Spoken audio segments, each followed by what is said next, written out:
karena kasih Tuhan dan kemurahan Tuhanlah kita boleh bertemu kembali di acara kita Talk Show #dirumah_aja. Teman-teman semuanya, langsung saja mari kita awali acara talk show kita dengan nyanyian dan doa. Mari kita bernyanyi, hendak kemanakah jalanmu kawan?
Kami sangat bersyukur untuk kemurahan-Mu hari ini ya Tuhan. Kami boleh kembali berjumpa untuk boleh mendengarkan dan menikmati firman-Mu dalam acara ini. Kami rindu dipuaskan, kami rindu diterangi. Hadirlah Tuhan, memberkati acara talk show ini dari awal, pertengahan hingga akhir, sehingga kami boleh menikmati Tuhan, kehadiran Tuhan di dalam acara ini.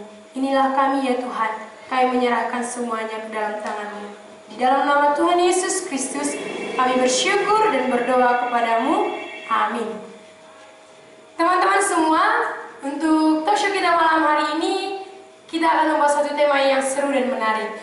Tapi tentunya kita akan ditemani bersama dengan tamu-tamu spesial kita yang cantik dan ganteng. Siapakah mereka? Ya, mari kita sapa Sister Christy. Selamat malam, Sister. Selamat malam, Maria. Ya, dan juga Brother Ivan. Selamat malam, Brother. Bagaimana kabarnya malam ini? Baik. Ya, baik. Teman-teman semua, kabar tamu-tamu kita malam hari ini baik, luar biasa. Bagaimana kabar teman-teman semua? Ya, kita berharap semoga teman-teman juga dalam keadaan sehat dan baik-baik. Dan pastinya kita juga sudah ditemani bersama dengan narasumber kita, Ibu Pendeta Lidiana Sembiring. Selamat malam Ibu. Bagaimana kabarnya Bu? Ya, selamat datang di acara kita talk show #dirumah_aja. Oke, teman-teman semua, tema kita malam hari ini ya pastinya sudah sangat sering kita dengar, OTW alias on the way. Ya, sering kita mengucapkannya atau mendengarkannya diucapkan oleh teman-teman kita. Contohnya ini, ketika ditelepon, halo, udah di mana, di mana? Terus kita menjawab, iya, OTW, ini OTW. Tunggu ya, udah, gitu. Jadi, OTW dalam arti kita menuju suatu perjalanan ke suatu tempat. OTW itu artinya berada dalam perjalanan menuju suatu tempat.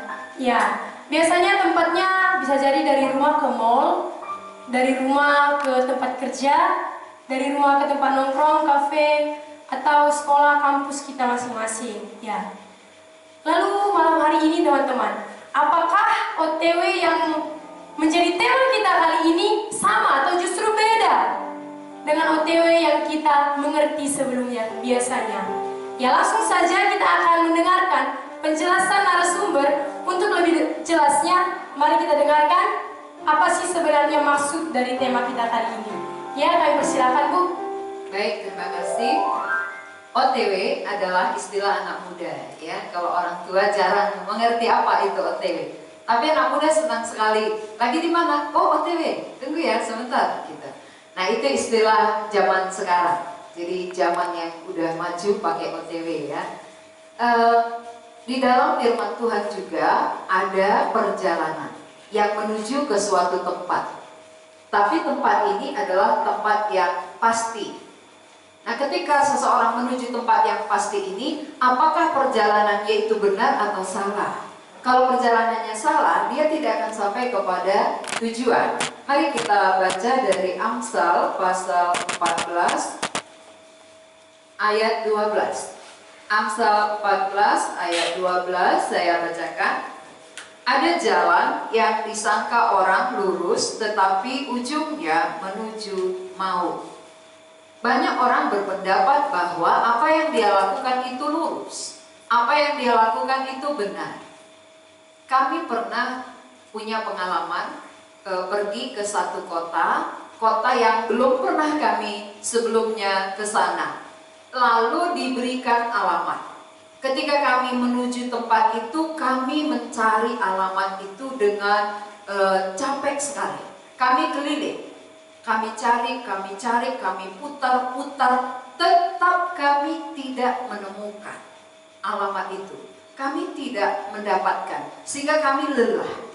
Kami kira, oh ini jalannya, kami jalan, rupanya bukan. Oh ini mungkin jalan, bukan. Akhirnya dengan kelelahan kami berhenti, lalu kami telepon. Kami gak ketemu-ketemu jalannya, bagaimana ini? Lalu pemilik rumah datang menjemput kami. Barulah kami sampai kepada tujuan. Nah, itu tidak lagi salah jalan. Bagaimana yang dimaksud dengan Amsal 14 ayat 12 ini? Banyak manusia ingin sampai kepada kebenaran, sampai kepada jalan yang lurus. Yang jalan lurus dikatakan di sini adalah jalan ke rumah Bapa, jalan kepada keselamatan, jalan kepada hidup yang kekal. Banyak orang beranggapan jalan yang dia jalani itu udah lurus, jalan yang dia buat itu udah benar, jalan yang dia kerjakan itu inilah yang menuju kepada kebenaran atau kepada rumah Bapa. Tapi di sini dikatakan banyak orang menyangka bahwa jalannya itu lurus, tapi ujungnya maut. Mengapa? Karena kita belum dari sana. Kita datang dari dunia mau menuju surga, tentu kita nggak tahu di mana itu. Pasti kita meraba-raba. Maka siapa yang tahu pasti jalannya adalah yang dari sana. Nah, sebelum kita lanjutkan sampai di sini dulu, kami serahkan kepada host. Ya, terima kasih banyak Bu atas penjelasannya. Teman-teman semua, wah ternyata OTW yang kita pahami selama ini, yang biasa kita lakukan, kita ucapkan, kita dengar, berbeda.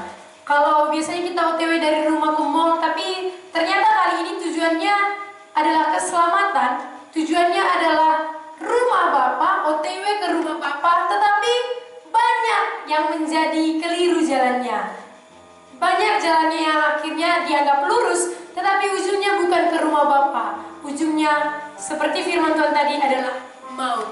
Ya teman-teman semua, mungkin teman-teman berpikir di mana posisi saya, apakah sudah dalam keadaan lurus ataukah belum. Nah, untuk lebih jelas mengetahui posisi kita, terus tetap ikuti acara kita kali ini, dan kita akan mendengar bagaimana sih pendapat dari tamu-tamu kita yang cantik dan ganteng ini tentang tema kita malam ini. Langsung saja yuk kita dengarkan tanggapan dari Sister Christy. Oke Sister, gimana tanggapannya tentang tema ini? Ya, terima kasih. Tadi ketika dikasih tahu ada tema OTW, ya biasa ya didengar. Karena kalau biasa misalkan ada teman nanya, udah di mana gitu kan? Oh ya ini OTW ya gitu. Berarti lagi di jalan atau lagi siap-siap untuk menuju ke tempat yang dituju. ya itu biasa gitu kan. Tapi ternyata ketika tadi ibu yang menyampaikan, ternyata OTW yang dimaksud berbeda dengan pemahaman yang saya alami selama ini, yang saya mengerti selama ini. OTW yang dimaksud ternyata menuju kepada ada tujuan yang disampaikan, itu ada keselamatan jiwa. Nah, saya nggak pernah berpikir tujuan itu seperti itu, karena saya berpikir jalan saya udah lurus. Saya berpikir jalan saya udah benar gitu. Saya punya jalan saya sendiri, yaitu saya membahagiakan orang tua saya mempunyai prestasi, saya menolong orang-orang gitu kan. Terus kemudian saya rajin beribadah. Saya sangat rajin beribadah, jarang untuk absen lah. Kalau sekali dua kali itu dalam setahun itu jarang sekali. Bahkan ketika sakit pun dipala-palain untuk beribadah. Terus juga pelayanan juga ikut dalam puji-pujian di gereja juga. Ya menurut saya jalan saya sudah benar gitu, nggak ada yang salah gitu. Terus juga apa yang saya miliki selama ini juga nggak ada yang salah gitu. Ya menurut saya jalan saya lurus gitu. Tapi ternyata yang dimaksud ibu tadi berbeda gitu. Jadi saya bertanya-tanya, ada apa gitu? Kenapa? Emang ada apa? Emang yang saya jalani ini salah gitu. Jadi tapi ternyata berbeda yang disampaikan dengan yang disampaikan ibu itu. Jadi saya di sini mengerti bahwa OTW yang dimaksud ini ada punya tujuan, itulah keselamatan tadi, dan saya mengerti di sini ternyata ada yang berbeda.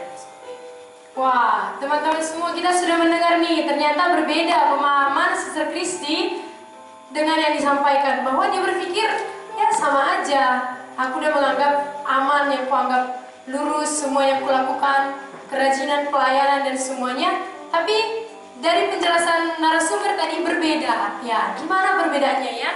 Kita akan semakin mendengarkannya. Dan bagi teman-teman semua yang mungkin masih belum jelas dengan tema kita, tidak apa-apa, terus ikuti karena nanti di ending akan semakin jelas. Dan bagi teman-teman yang memiliki pertanyaan yang masih bingung, silakan teman-teman jangan segan-segan kirimkan pertanyaan teman-teman semua di nomor WA yang sudah diterakan di layar live streaming kita ya. Oke. Jadi jangan takut-takut ya teman-teman, supaya jelas. Jadi sambil menunggu pertanyaan teman-teman semua, yuk kita dengarkan komentar atau tanggapan dari tamu kita yang ganteng kali ini. Ya, Brother Ivan, gimana tanggapannya setelah mendengar penjelasan dari narasumber? Terima kasih. Sebelumnya kata OTW itu yang dari pemahaman aku yang selama ini itu perjalanan menuju dari suatu tempat menuju ke tempat itu juga menuju ke suatu tempat. Jadi melalui yang disampaikan ibu tadi, saya mengerti bahwa OTW yang saya anggap selama ini bukan berbeda dengan pemahaman yang dikatakan oleh ibu. Yang pemahaman OTW yang disampaikan oleh ibu tadi yaitu OTW menuju ke kehidupan yang kekal tadi. Nah, jadi dulu saya beranggapan bahwa jalan yang telah saya tuju itu sudah benar. Saya anggap jalan saya itu lurus. Misalnya dengan saya buat dengan cara saya sendiri, misalnya dengan perbuatan baik, terus dengan membantu orang tua, dengan pergi ke gereja, saya anggap itu sudah benar gitu, sudah lurus jalan saya. Ternyata anggapan saya itu salah sebenarnya, bahwa yang saya anggap benar itu bukan itu yang benar. Ya, ternyata ada yang lain sesuai dengan. Berarti Brother Ivan juga berpikiran dengan berbuat baik, dengan rajin ke gereja sudah luruslah jalan ke surga nanti gitu ya. Contoh perbuatan baiknya apa aja sih kalau boleh tahu? Nah, misalnya dengan membantu sesama gitu, dengan membantu teman yang sedang kesusahan. Saya pikir itu sudah membawa saya menuju ke surga gitu. Ternyata bukan itu caranya gitu. Bukan melalui itu, bukan melalui perbuatan saya, bukan melalui cara saya sendiri saya bisa sampai kepada surga, ke surga tadi. Ya begitu ya. Ya, jadi teman-teman, kita sudah mendengar ternyata tamu kita juga berpikiran, memiliki anggapan, pengertian tersendiri dalam dirinya bahwa ya saya sudah menempuh jalan lurus nih, pasti ke rumah Bapa dengan cara-cara saya. Gimana teman-teman mendengarnya?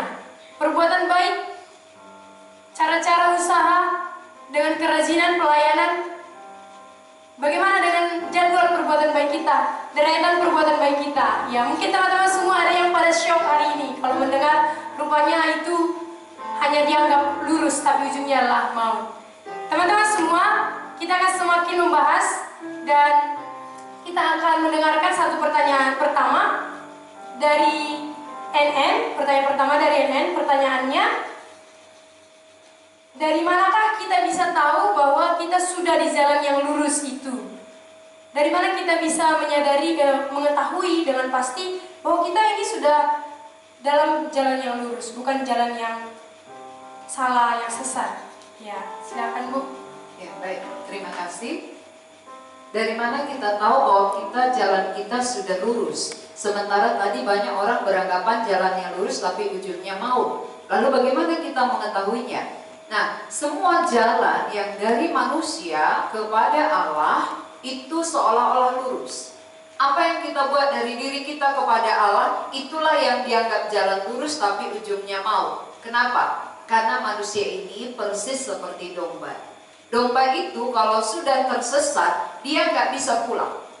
Dia nggak tahu pulang. Maka hanya domba yang digembalakan. Domba perlu gembala karena kalau dia tersesat, gembala yang akan mencari dia dan membawanya kembali pulang. Manusia diumpamakan seperti domba. Berarti kalau manusia ini seperti domba, gampang tersesat, dia ketika mau pulang, dia akan mencari jalannya sendiri yang dianggapnya lurus, pasti makin sesat. Itu maksudnya, manusia kalau mencari jalan sendiri untuk kembali kepada Allah, sementara kita sudah terpisah dengan Allah, kita sudah terputus hubungan, kita seperti domba yang gampang tersesat, nggak tahu lagi jalan pulang, maka jalan yang kita buat sendiri walaupun itu anggapan kita baik, itu ujungnya menuju maut. Kebenaran yang kita buat sendiri, kalau dari diri kita kepada Allah, itu ujungnya maut. Dari mana kita tahu? Dari firman Tuhan. Efesus pasal 2, mari kita baca. Efesus pasal 2 ayat 8 dan 9 mengatakan, saya akan bacakan. Sebab karena kasih karunia kamu diselamatkan oleh iman, itu bukan hasil usahamu, tetapi pemberian Allah.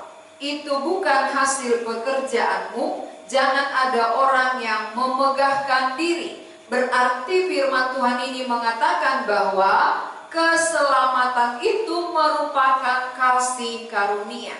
Keselamatan itu bukan usaha. Keselamatan itu bukan pekerjaan. Jadi kalau ada di antara kita beranggapan selama ini dengan usahaku, dengan perbuatan baikku, dengan pekerjaanku, membantu orang lain, membantu ini dan itu, ini semua pekerjaan yang kita lakukan. Ini seolah-olah kelihatannya benar, kelihatannya lurus, tapi ujungnya maut. Mengapa? Karena keselamatan bukan berdasar apa yang kita lakukan, bukan berdasar apa yang kita kerjakan, tetapi keselamatan adalah apa yang Allah karuniakan. Jadi keselamatan berasal dari Allah. Domba yang sesat, gembala yang datang mencari. Kalau domba pulang sendiri, dia akan diterkam singa. Dia akan semakin tersesat. Kalau kita mengambil jalan kita sendiri, kita makin jauh. Kalau kita tidak menerima jalan yang dibuat oleh Allah, maka di sini yang ditetapkan oleh Allah, yang ditentukan oleh Allah adalah kasih karunia. Kasih karunia itu artinya pemberian, bukan usaha. Kalau usaha berarti kita yang mengusahakan, kita yang mengerjakan. Kalau pemberian namanya Allah yang mengerjakan lalu diberi kepada kita. Inilah jalan yang lurus, inilah jalan yang benar. Jadi bagaimana kita tahu? Kita pasti tahu kalau selama yang kita anggap, yang kita buat, yang kita kerjakan itu yang menyelamatkan kita, berarti itu masih ujungnya maut. Kita kira itu lurus lah, tapi ujungnya maut. Semua yang dari manusia kepada Allah, apapun yang kita buat, bagaimana baiknya pun, itu tidak bisa menyelamatkan. Karena bukan kita yang membuat kita selamat, tapi Allah sendiri yang memberikan keselamatan. Itu yang dikatakan dengan kasih karunia. Kasih karunia itu Allah yang mengerjakan, Allah yang memberikan, bagian manusia menyambut pemberian Allah. Ini yang benar. Jadi kalau saudara masih dari diri sendiri kepada Allah, itu masih jalan yang dianggap lurus, tapi ujungnya masih mau. Supaya benar, yang dari Allah tadi yang kita sambut, barulah jalan kita benar. Sampai di sini penjelasannya. Ya, terima kasih banyak Bu. Ternyata teman-teman, dari mana kita bisa mengetahui, mengecek keberadaan kita? Ternyata kita harus kembali kepada kebenaran firman. Firman Tuhan sangat jelas, tidak berbelit-belit, tidak bertele-tele menyatakan bahwa hanya oleh kasih karunialah kita diselamatkan. Kita bisa bertemu dengan Bapa di dalam kerajaan surga. Ya, bagaimana pandangan teman-teman dengan kebenaran ini? Ini adalah tetap kebenaran. Jadi inilah yang harus kita terima, bukan kebenaran dari diri kita sendiri. Jadi ketika kita berjalan di dalam kebenaran, pasti buah kebenaran yang akan muncul. Bukan lagi buah-buah dosa atau kelaliman atau kesesatan. Ya, dari firman Tuhan kita mengecek teman-teman. Karena firman Tuhan itulah perkataan Tuhan, bukan perkataan kita, bukan perkataan manusia, bukan perkataan pendeta. Ya, teman-teman semua, kita akan semakin berbincang lagi dengan tamu kita, yaitu Sister Kristi. Bagaimana sih, apakah dia sudah berada di dalam kasih karunia itu atau justru masih menganggap jalannya lurus? Langsung saja kita dengarkan yuk kisahnya. Silakan Sister Kristi. Ya, terima kasih. Kalau sekarang ditanya apakah saya di posisi di mana, saya berani bisa pastikan dan saya bisa menjawab kalau saya sudah di jalan yang benar dan saya sudah di jalan yang lurus. Kenapa? Jadi seperti ini. Jadi awalnya kenapa saya kan menganggap saya itu sudah benar, sudah lurus. Tetapi saya berpikir, kenapa saya masih tidak berhenti untuk tidak melakukan dosa? Dan terus saya merasa kurang. Saya merasa kurang seperti ini. Uang yang dikasih sama saya, itu saya merasa kurang, nggak cukup. Padahal kalau dilihat dan secara nominal sebenarnya itu cukup. Tapi saya terus merasa kurang. Ada aja yang saya menurut saya itu kurang. Itu yang pertama. Terus yang kedua, apa yang Tuhan kasih sejauh ini sama saya, baik itu orang tua, pendidikan, uang dan sebagai apapun, itu saya juga masih merasa kurang. Saya merasa kurang dan saya mencari kepuasan saya sendiri lagi dengan cara penghiburan saya, karaokean, belanja dan yang lainnya. Saya terus merasa kurang. Sampai juga saya pacar satu aja saya nggak merasa cukup. Bahkan saya punya pacar yang banyak pada saat itu gitu. Karena saya merasa perhatian untuk satu itu aja nggak cukup gitu. Maunya banyak dan lebih. Jadi sampai pacarnya pada saat itu banyak sekali, dan itu yang saya bertanya gitu. Padahal saya orang yang rajin beribadah, rajin pelayanan. Bahkan saya sudah dibaptis, saya juga sudah naik CD, gitu kan. Saya juga melakukan hal-hal yang baik, membahagiakan orang tua, menolong teman-teman, gitu kan. Tapi saya merasa masih ada yang kurang gitu, nggak cukup. Semua apa yang saya dapatkan itu nggak cukup. Jadi saya bertanya-tanya, sampai saya di mana di titik saya punya suatu masalah, saya merasa nggak ada yang memperhatikan saya. Saya mencari ketenangan di mana-mana nggak dapat. Saya pergi ke mall, saya cari penghiburan ke karaokean, dan yang mana pun nggak pernah dapat. Sampai akhirnya saya berpikir, saya mau mati aja gitu, mau bunuh diri aja.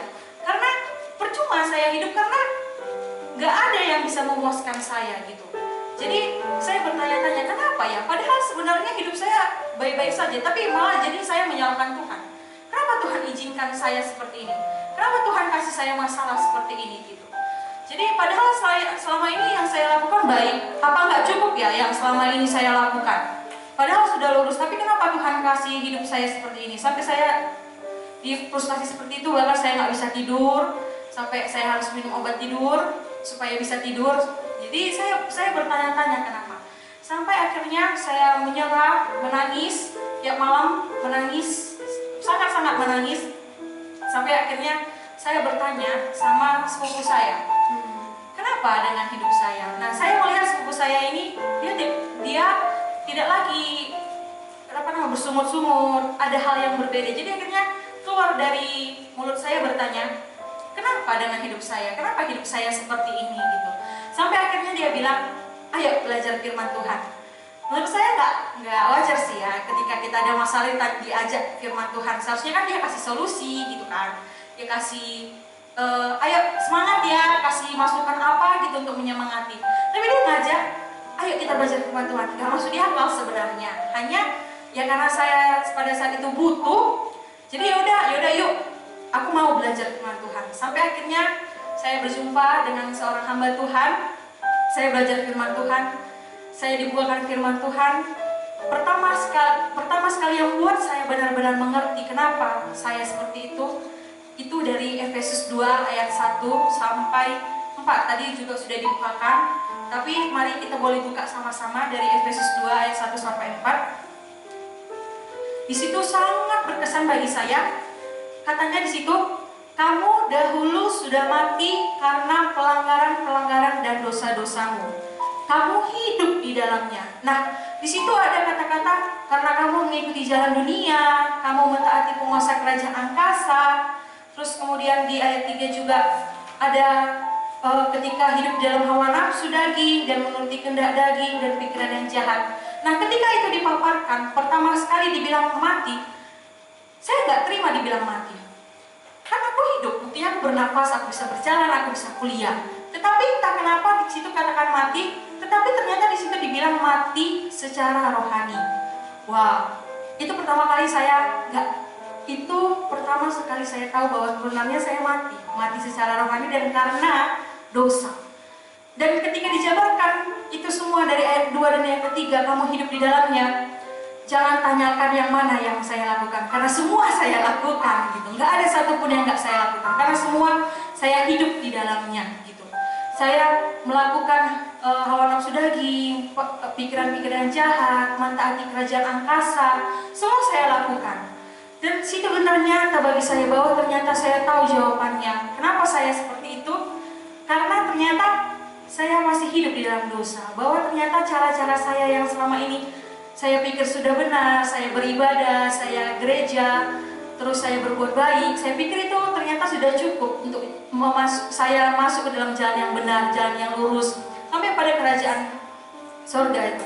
Tapi ternyata tidak gitu. Buktinya saya masih terus melakukan dosa, masih merasa kurang, sampai katanya gini, saya kan sudah dibaptis, terus saya kan juga sudah naik CD, itu biasanya gitu ada ya, saya sudah naik CD, tapi kenapa saya masih terus tidak berhenti untuk tidak melakukan dosa? Bahkan ketika berjanji, ya hari ini aku janji nggak akan berbuat dosa, memang berhasil, tapi berhasilnya cuma sehari 2 hari, sesudah itu berbuat dosa lagi, malah makin menjadi-jadi gitu, nggak berhenti. Jadi situ semakin bertanya bagi saya kenapa. Sini jelas bagi saya sampai akhirnya ada firman Tuhan lagi yang saya mengerti dan mengingatkan saya, itu dari Matius 11 ayat 28, boleh kita buka. Matius 11 ayat 28 sampai ke 30. Saya bacakan. Marilah kepadaku semua yang letih lesu dan berbeban berat, aku akan memberi kelegaan kepadamu. Pikulah kuk yang kupasang dan belajarlah padaku, karena aku lemah lembut dan rendah hati, dan jiwamu akan mendapat ketenangan. Sebab kuk yang kupasang itu enak dan bebanku pun ringan. Nah, kan aku lagi berbeban berat, berletih lesu, ada masalah, dan aku merasa sukacitaku hilang dan pengen mati aja gitu. Tapi di sini Tuhan bilang semua yang letih lesu dan berbeban berat, marilah di situ. Iya, nggak ada orang yang mengatakan seperti itu sama aku. Bahkan ketika aku curhat sama sahabatku, yang sabar ya, cuma sabar. Nggak pernah dia bilang, sinilah gitu. Tapi di sini Tuhan bilang, marilah yang berbeban berat dan berletih lesu. Itu menurutku suatu surat yang indah dan ajakan yang wah gitu. Bahkan dia ngasih jaminan gitu. Bahkan dia mengasih ketenangan, dia bilang, karena kok yang kupasang itu enak dan bebanku pun ringan. Aku ingin merasakan itu. Aku ingin merasakan ketenangan. Aku ingin merasakan bebanku itu ringan karena aku mau serahkan sama Tuhan. Gak ada orang yang berani mengatakan itu sama aku. Bahkan aku punya pacar banyak pun nggak ada mereka yang mau seperti itu gitu. Tapi ini firman Tuhan langsung bilang marilah gitu. Dalam bagi saya sampai akhirnya saya serius belajar saat itu, sampai akhirnya saya mencari jalan yang selama ini saya cari. Akhirnya saya tahu jawabannya apa, yaitu dari Yohanes 14 ayat 6. Mari kita buka.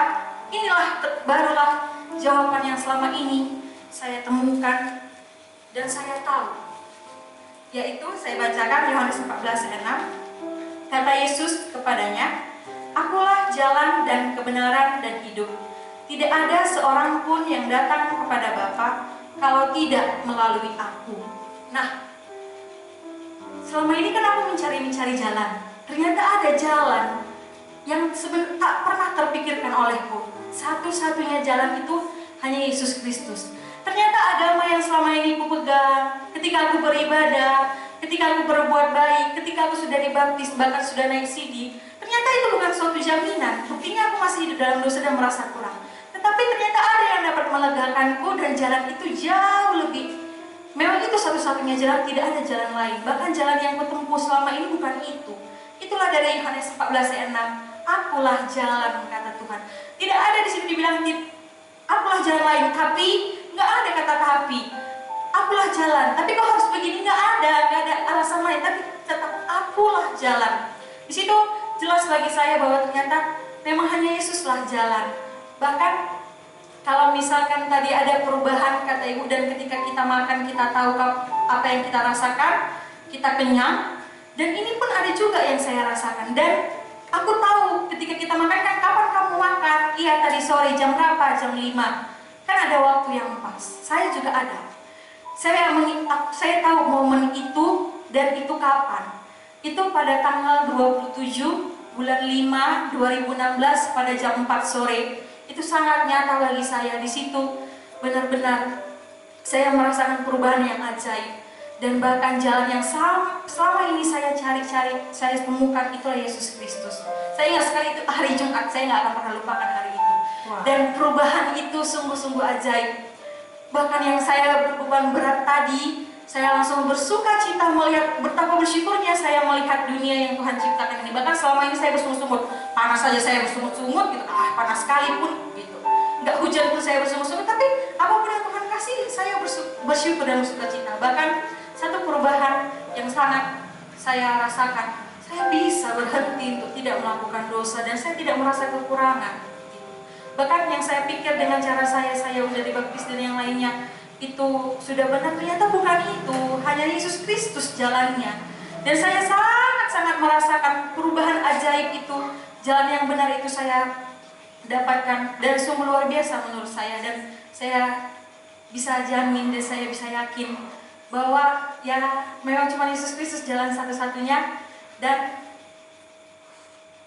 yang dapat merubahkan saya. Bahkan saya sudah menemukan, dan saya sampai kepada tujuan itu. Kan tadi Ibu sampaikan ada tujuan yang mau dicapai, itulah keselamatan. Dan saya dapatkan itu karena kata Yesus berfirman, "Akulah jalan kebenaran dan hidup."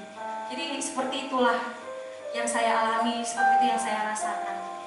Wah, teman-teman semua, ternyata Sister Christy telah berada di jalan yang lurus. Bagaimana dengan teman-teman? Di mana OTW kemana sekarang ini teman-teman? Apakah ke jalan yang lurus itulah Kristus, atau jalan yang saudara teman-teman sendiri anggap lurus, tapi ujungnya ke arah maut yang berasal dari diri sendiri, kerajinan, dan segala perbuatan-perbuatan usaha kita?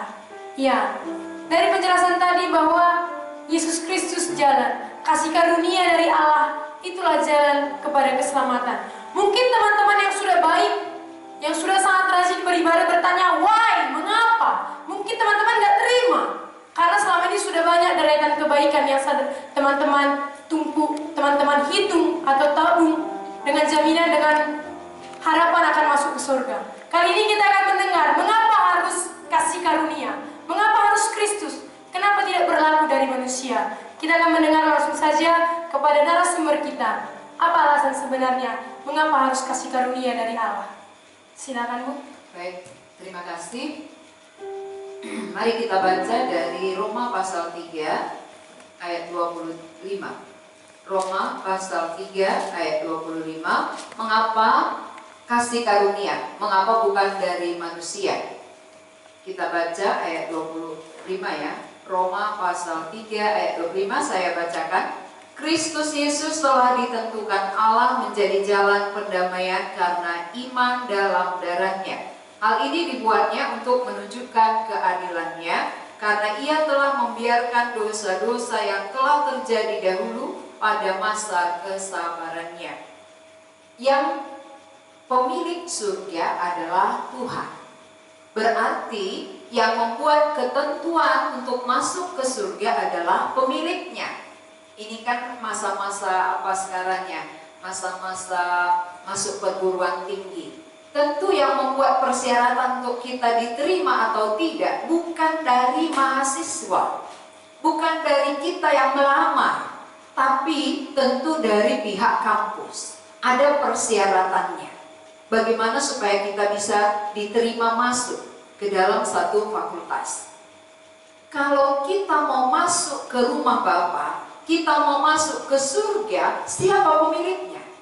Pemilik surga itu adalah Tuhan sendiri. Kalau demikian, yang membuat syarat, yang membuat ketentuan tentu pemilik, bukan kita. Kita pendatang kok. Kita mau masuk ke sana, masa kita yang buat syaratnya? Kan gak tepat. Kalau kita masuk ke rumah orang anjing, kita buat syaratnya, kita gak akan diterima. Harus pemilik rumah itu yang membuat persyaratan. Misalnya kita mau bertamu. Halo, saya mau bertamu. Jam berapa kira-kira saya bisa datang? Nah, tentu pemilik rumah bilang, oh iya silakan datang ya, tapi sebelum jam 9. Karena jam 9 saya sudah tidur. Ini kan harus kita ikuti ketentuannya. Kalau kita tidak ikuti ketentuannya, kita pasti ditolak.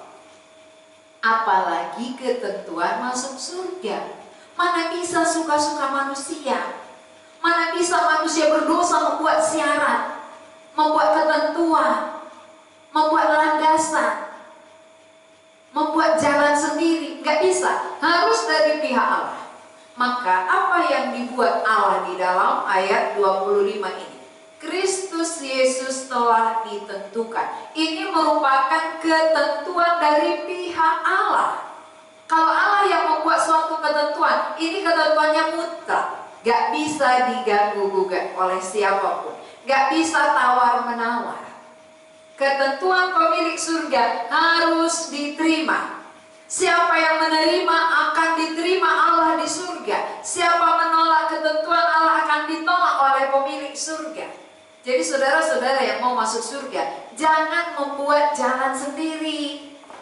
Jangan membuat ketentuan sendiri. Walaupun mungkin menurut kita apa yang kita buat itu sungguh amat baik, yang kita kerjakan itu luar biasa baiknya, tapi itu menurut kita, bukan menurut apa yang Allah tentukan.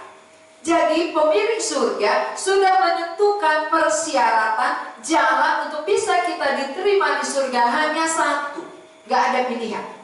Kristus Yesus telah ditentukan, mutlak. Allah yang tentukan ini mutlak, tak bisa diganggu-gugat. Kita pernah sewa kontrak rumah misalnya. Ketika kita kontrak rumah aja ada meterai, itu gak bisa diganggu-gugat. Meterai aja oleh manusia yang membuat itu pun gak bisa diganggu-gugat, gak bisa dibatalkan. Apalagi Allah yang membuat ketentuannya. Kalau Allah yang membuat ketentuan, siapa yang bisa menggeser? Siapa yang bisa menolak? Kalau kita menolak, berarti kita pasti ditolak. Kalau kita menerima ketentuan Allah, kita pasti diterima. Ini menjadi dasar sehingga kita berani katakan, aku pasti masuk surga. Jadi siapa yang ragu masuk surga karena dia belum menerima ketentuan Allah. Dan siapa yang yakin masuk surga padahal ketentuannya dibuatnya, ini orang yang menganggap jalannya lurus tapi ujungnya maut. Kalau sudah berdasarkan ketentuan Allah, barulah ada kepastian. Dan ini benar, jalan yang benar. Jadi mengapa hanya ini? Karena ini yang ditentukan oleh pemilik surga. Saudara kan mau ke surga? Menerima ketentuan siapa? Buat ketentuan siapa? Kalau mau buat ketentuan sendiri, saudara pasti ditolak. Harus menerima ketentuan dari Allah, pemilik surga, supaya kita pasti diterimanya. Jadi ketentuan yang dibuat ini hanya satu, berarti nggak ada pilihan. Allah membuat satu ketentuan, Kristus yang ditentukan. Mengapa bukan banyak? Karena hanya Kristus yang benar. Yang benar yang bisa membenarkan manusia berdosa. Semua manusia di dunia sudah berdosa, sehingga semua perlu dibenarkan. Maka siapa yang bisa membenarkan kita selain Allah itu sendiri? Karena Dia yang benar. Maka Dialah ditentukan yang bisa membenarkan manusia dari dosa-dosanya dan bisa diterima di sorga. Karena sorga nggak ada dosa. Satu dosa pun tidak ada. Kalaupun saudara sudah berbuat baik seperti tamu kita tadi ya, dia berjuang berbuat baik. Katanya dia baik, tapi dalam faktanya apa? Dosa keluar. Menurut dia baik, tapi dalam prakteknya mau bunuh diri. Ini kan bukan benar ini dosa. Allah yang memberi hidup, masa kita mau akhiri? Ini perbuatan siapa? Perbuatan iblis, perbuatan dosa. Jadi kita lihat dari buahnya, apa yang sering keluar. Kalaupun kita anggap jalan kita lurus, tapi dari buahnya toh buah kepahitan, buahnya buah asap, buahnya buah kekurangan, merasa kurang, merasa hampa, merasa gelisah, khawatir. Ini kan gak benar. Orang yang di jalan benar dia aman. Seperti kami tadi, waktu kami belum menemukan jalan yang benar, kami gelisah luar biasa. Tapi begitu datang pemilik rumah menjemput kami, tenang. Tutup mata pun berani, karena yang pemilik rumah yang bawa. Pasti sampai. Nah, Allah datang, Dia ditentukan jalan membawa kita, pasti sampai. Ini suatu hal yang pasti. Maka orang yang menerima ketentuan Allah berani mengatakan, aku pasti ke surga, karena Allah yang menjaminnya. Seperti itu jawabannya. Ya, terima kasih banyak Bu atas penjelasannya. Teman-teman semua, mengapa harus Kristus? Itu tadi pertanyaannya, sekarang sangat jelas. Hari ini kita mendengar bahwa Allah sendiri menentukan hanya satu, dan yang satu itulah Yesus Kristus. Itulah satu-satunya ketentuan yang harus kita terima jikalau kita mau masuk ke dalam kerajaan surga. Tetapi jikalau kita mau menolak ketentuan Allah, maka kita pun pasti tidak akan masuk ke surga. Jadi tidak ada pilihan lain ya teman-teman. Ya, teman-teman mungkin tidak terima, tapi inilah kebenaran dari Allah. Teman-teman, kita akan kembali berbincang dengan tamu kita, brother yang ganteng ini. Bagaimana sebenarnya anggapan selama ini, yang disangka-sangka, yang dianggap lurus itu, apakah masih bertahan di dalam anggapan itu atau justru sudah ada penerangan? Mari kita dengarkan langsung aja. Silakan, brother. Terima kasih. Selama ini jalan yang saya anggap lurus itu ternyata salah. Seperti yang bahkan dikatakan di Amsal tadi, bahwa itu membawa saya kepada maut, membawa saya kepada maut, hingga akhirnya saya tahu dan mengerti bahwa hanya ada satu jalan. Itu ketika saya mulai belajar tentang firman, itu ketika saya SMA, saya mulai belajar dan akhirnya tahu bahwa hanya ada satu jalan untuk ke surga tadi. Bukan dengan perbuatan baik, bukan dengan hal-hal baik yang kita lakukan, bukan dengan cara kita sendiri, bukan dengan cara aku sendiri, tetapi cara Allah, yaitu melalui Yesus Kristus tadi.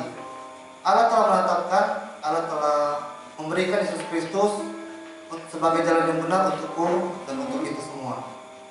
Jadi mau ya di jalan itu, mau ke sana ya? Iya.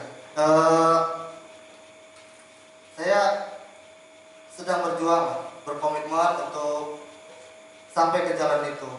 Istilahnya sekarang saya sedang OTW ke jalan yang benar Ya, tadi. cie. Jadi teman-teman, tamu kita yang ganteng ini udah OTW nih teman-teman semuanya. Gimana dengan teman-teman semua? Apakah sudah OTW ke dalam jalan yang lurus? Ke dalam jalan kebenaran, itulah Yesus Kristus? Atau justru masih bertahan kokoh dalam pendirian dan konsep akan prinsip kita, perbuatan kita membawa kita ke surga? Ya teman-teman semua, kebenaran firman-lah yang benar, bukan dari dalam diri kita sendiri ya teman-teman. Ya, kita tiba saatnya mendengar pertanyaan yang selanjutnya, dan ini akan menjadi kesimpulan juga dalam pertanyaan ini. Dari kakak kita Rizka Sinaga di Kota Penang. Selamat malam Kak, terima kasih sudah bertanya. Dan pertanyaannya, gimana? Ini sudah menanyakan proses ataupun rindu untuk masuk ke jalan yang benar. Gimana cara kita untuk dekat dengan Tuhan ketika kita benar-benar sudah jauh dari Tuhan itu? Ya, itu pertanyaannya Bu. Dan ini bisa menjadi kesimpulan bagaimana sebenarnya kita bisa masuk ke jalannya Tuhan, jalan yang lurus, menerima ketentuan itu ketika kita sudah jauh di jalan yang seakan-akan lurus itu. Langsung saja, mari kita simak baik-baik teman-teman penjelasan dari narasumber kita. Silakan Bu. Baik, terima kasih. Kalau kita menyadari keadaan kita sudah jauh tersesat, tentu pertama yang kita lakukan berhenti. Jangan teruskan. Orang yang tersesat kalau dia terus jalan, dia makin jauh ya. Ya, dia sudah tahu, ya, oh saya salah jalan ini. Tapi dia teruskan. Makin dia teruskan, tentu makin jauh daripada kebenaran. Kalau kita sadar kita sudah salah, kita anggap tadi jalan kita lurus, padahal sebenarnya ujungnya maut, berhenti dulu sejenak. Berhenti lalu merenung, memikirkan, sehingga ada kesempatan bagi kita berpikir jernih. Apa yang benar itu? Apa yang salah yang sudah saya kerjakan selama ini?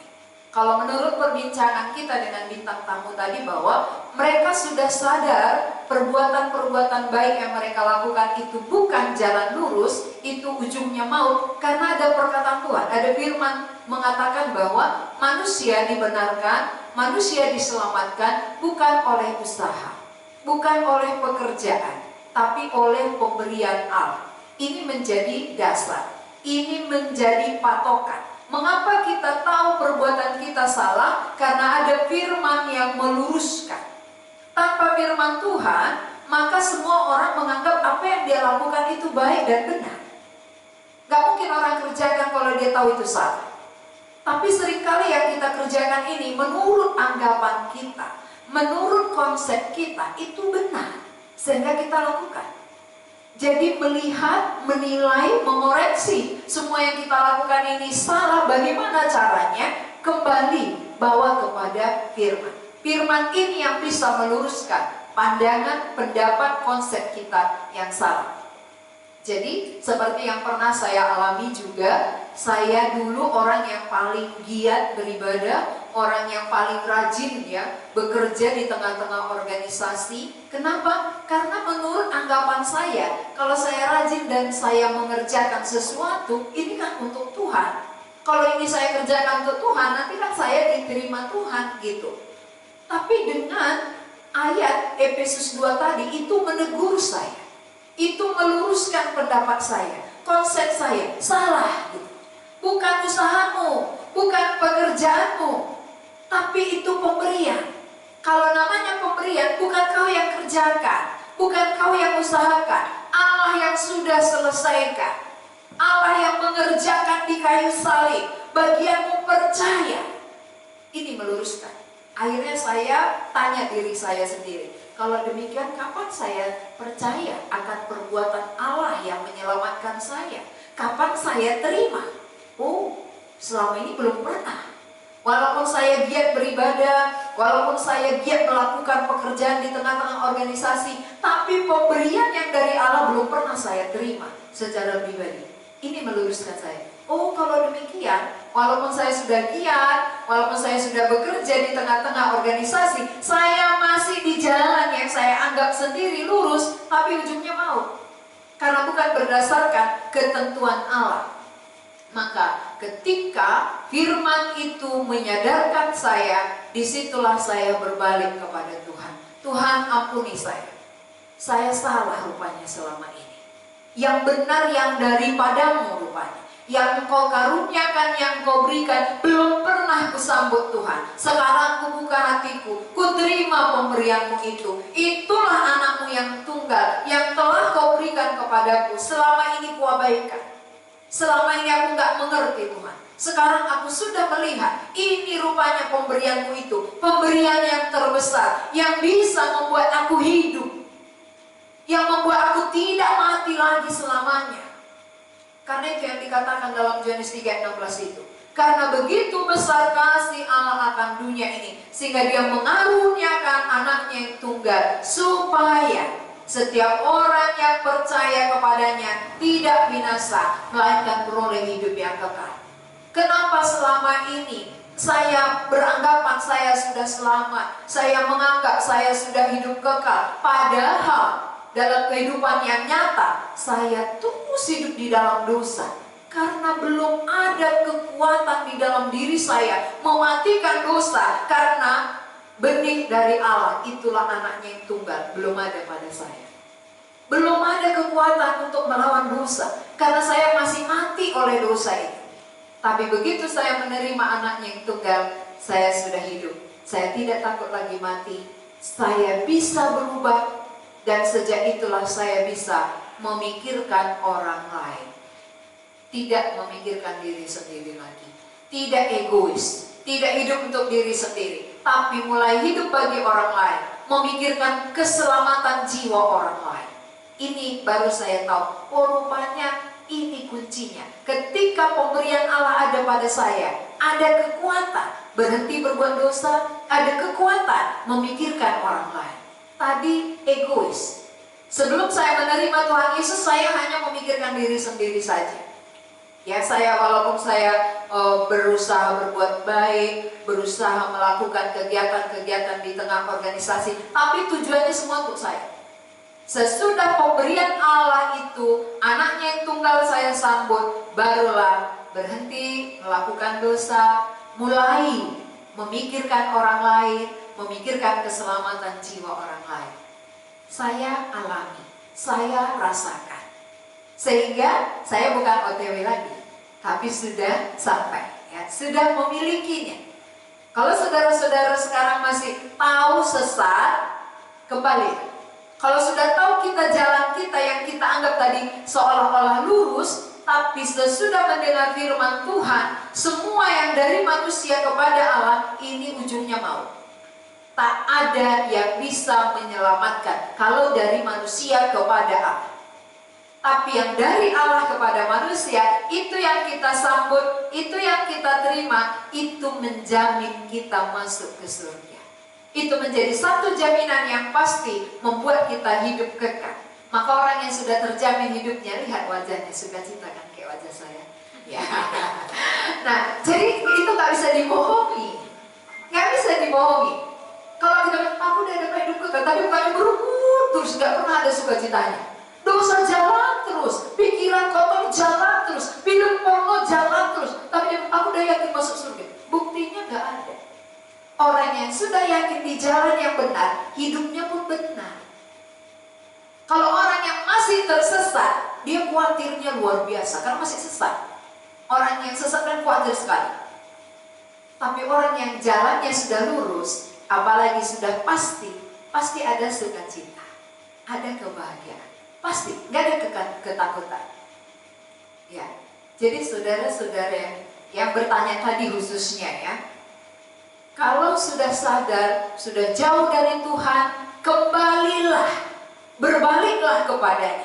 Jangan teruskan yang disalah tadi. Jalan yang dari Tuhan apa? Kristus Yesus telah ditentukan oleh Allah menjadi jalan pendamaian oleh karena iman dalam darahnya. Dari pihak kita hanya beriman, dari pihak Allah ditentukan Kristus dan Kristus yang mengerjakan. Itu maksudnya darahnya. Darahnya sudah ditumpahkannya menjadi pendamaian bagi dosa-dosa kita. Kalau kita menyambut kematian Kristus mendamaikan kita, pasti kita berdamai dengan Allah. Kita berdamai dengan sesama kita. Kita bersuka cita kepada musuh kita. Berdamai dengan Allah membuat kita bisa berdamai dengan sesama manusia. Tapi bermusuhan dengan Allah membuat kita memusuhi semua orang. Lihat aja, kalau hubungan kepada Allah nggak beres, pasti orang lain salah, kita rasa semua. Kau yang salah, ini salah semua ini. Jadi senyum bunor kok senyum-senyum situ gitu. Padahal di sini yang nggak beres, hubungan dengan Allah nggak beres, tapi orang senyum aja kita marahin coba. Itu kan pernah pengalaman saudara tentunya ya. Maka yang paling menentukan itu di sini. Kalau beres hubungan kita kepada Allah, kita sudah berdamai, dosa kita sudah diampuni, ada sukacita, ada damai di hati, damai dengan sesama. Karena sudah berdamai dengan Allah, maka kita bisa senyum kepada orang lain. Ya, walaupun dia mukanya muram, kita bisa senyum kan gitu ya. Nah, saudara-saudara, inilah jawaban dari pertanyaan tadi. Supaya saudara yang bertanya ini bisa kembali pulang ya. Jangan teruskan, kalau sudah tersesat diteruskan makin sesat nanti. Tapi berhenti untuk kembali pulang supaya kembali ke jalan Tuhan. Jalan Tuhan hanya satu, Yesus Kristus. Itu yang ditentukan. Di luar itu, dari semua dari manusia kepada Allah tidak akan sampai. Itu seolah-olah aja lurus, tapi ujungnya akan menuju maut. Kristus Yesus itu ditentukan satu-satunya. Gak ada pilihan. Maka siapa yang menerima ketentuan Allah akan diterima oleh Allah. Mari kita duduk kepala, kita berdoa. Kami mengucap syukur kepadamu Tuhan untuk acara talkshow kami malam hari ini dengan tema OTW. Banyak saudara-saudara kami yang di rumah sedang OTW, tapi banyak orang yang beranggapan jalannya lurus namun ujungnya maut. Engkau sendiri berbicara melalui firman-Mu, menyadarkan mereka supaya ketika mereka sadar jalan mereka salah, mereka berbalik kepadamu, kepada jalan yang benar. Itulah Kristus Yesus sendiri. Karena Kristuslah yang telah ditentukan, karena Engkaulah pemilik sorga yang berhak menentukannya. Siapa yang menerima ketentuan Allah pasti diterima oleh Allah, sehingga dia berdamai dengan Allah dan berdamai dengan sesama manusia. Terima kasih Tuhan untuk firman ini. Kami berdoa supaya Roh-Mu yang kudus melanjutkannya, bekerja di dalam hati kami masing-masing, supaya setiap orang yang sedang OTW boleh sampai kepada tujuan, dan orang yang masih jalannya dianggap lurus tapi ujungnya maut, berbalik kepada jalan yang benar. Terima kasih Tuhan. Kami memuji Engkau Allah yang memberikan kami pengertian pada malam hari ini. Dalam nama Tuhan Yesus kami berdoa. Amin. Teman-teman semua yang ada di rumah, dimanapun berada, berakhir sudah acara kita. Dari kami, kalau banyak jalan ke Roma, kata orang-orang, tapi hanya satu jalan ke surga, Yesus Kristus jalannya. Terima kasih atas kesetiaan teman-teman sudah mengikuti dari awal, dan terima kasih untuk narasumber kami. Terima kasih juga untuk tamu-tamu kami yang sudah bersedia hadir. Ya, biarlah